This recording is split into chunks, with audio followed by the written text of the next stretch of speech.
Pulse Rifles, that weapon archetype shunned in PvE, is finally on its way back, with a 38% damage boost against red bar combatants, and a 20% boost against anything else. They will actually finally be worth your consideration.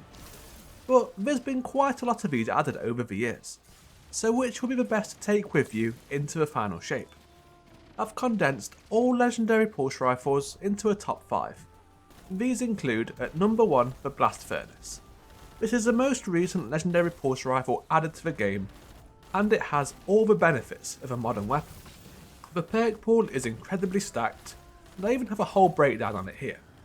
But for the sake of this video, what you want to look for is a combination of Kinetic Tremors and One For All. These are both incredible in their own right and complement each other so very well. Kinetic Tremors Shockwaves activates One For All, and One For All's damage boost increases the Shockwave's damage. Also, the Blast Furnace is kinetic, meaning it deals bonus damage against all non-boss enemies even after the patch, which is still perfectly fine, since you don't want to be using this or any other pulse rifle except maybe Outbreak Perfected against bosses. And also another benefit of being kinetic is it will charge both light and dark bars simultaneously when using a prismatic subclass to help reach ascendance. And finally, its origin trait Indomitability may also have additional benefits while on prismatic, as it charges either grenade or melee ability energy on defeats depending on a light or dark subclass.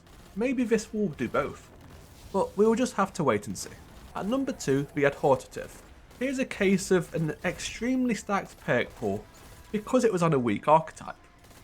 But it's no longer going to be a weak archetype while still maintaining these fantastic perk options. First up, it's solar, it's craftable, it's likely going to be enhanced incandescent. It's just too good to pass up on. But where there's more discussion is what to pair that with. Here's the 3 options I really like. Heal Clip, Shoot to Loot and Attrition Orbs. Heal Clip is that nice solar synergy pairing, but it's actually good enough to use on any subclass at this point. It's a 120 health cure on reload following a kill, which is fantastic survivability. Shoot to Loot is the end game play. The more ammo you require, and the higher the threat that running in to collect it may pose, the better this perk. So in GM content, or even an upcoming day 1 raid, this will be a wise choice. And it also does work on Orbs of Power now too. Finally, Attrition Orbs is another kind of utility, but this time it's one which helps kickstart builds. If you have ways to heavily utilise Orbs, such as activating Woven Mail or Devour, or even just triple stacking Surges, this can actually help quite a lot. Oh, also, the BXR Battler and Darkest Before. These are also both quite nice incandescent pulse rifle options too. I just think that the Adhortative is a little bit ahead of them both right now. Number 3, the Oversoul Edict. This one is the only raid locked weapon on the list, but it feels that good to use that it is probably deserving of a spot. As a 540 RPM option, you can afford to get a little bit more aggressive with this than the other options, and it kind of ends up feeling more like an auto or SMG, which is great, because to make the most out of the Oversoul Edict, you really want to play aggressive. Stack the perk Voltshot with the origin trait Curse for All will allow you to cycle explosions and chain lightning on repeat. And then you have the choice of Enlightened action to completely cover the low reload and handling stats, or Demolitionist for grenade energy return. Number 4, the Battle Scar. This is basically the utility equivalent of the Blast Furnace.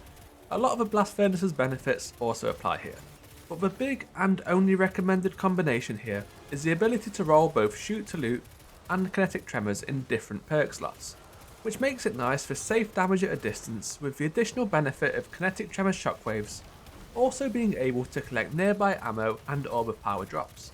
Battle Scar, whilst being a world drop, is also available for the remainder of this season and into the next as a Lost Sector drop, which makes getting these not as bad as you may think, especially if it's a Lost Sector where you are able to clear Master quickly, giving guaranteed double perk options. And finally, at number 5, Disparity. A list wouldn't be complete without a stasis cope, especially with a whole swarm of changes coming to stasis aspects, fragments, and the addition of frost armor. But I do believe this one is genuinely one of the better stasis weapons out there. You can pair up Headstone with its origin trait Hake Breach Armaments to make the weapon itself deal 45% additional damage to the stasis crystals created. And alongside this, run Rapid Hit. Since it's a 4-round burst pulse, this one will build up stacks easily and quickly, which will make hitting all headshots just really easy. And as such, you will be able to generate a whole bunch of stasis crystals. These stasis buffs should also apply to any stasis elements available in Prismatic, and I've got a feeling some of these will actually perform really well, so it's worth keeping an eye on. So that's my recommendations. If there's anything you feel I've missed, let me know in the comments. And if you've made it this far, a like and a subscription is very much appreciated. Thank you for watching.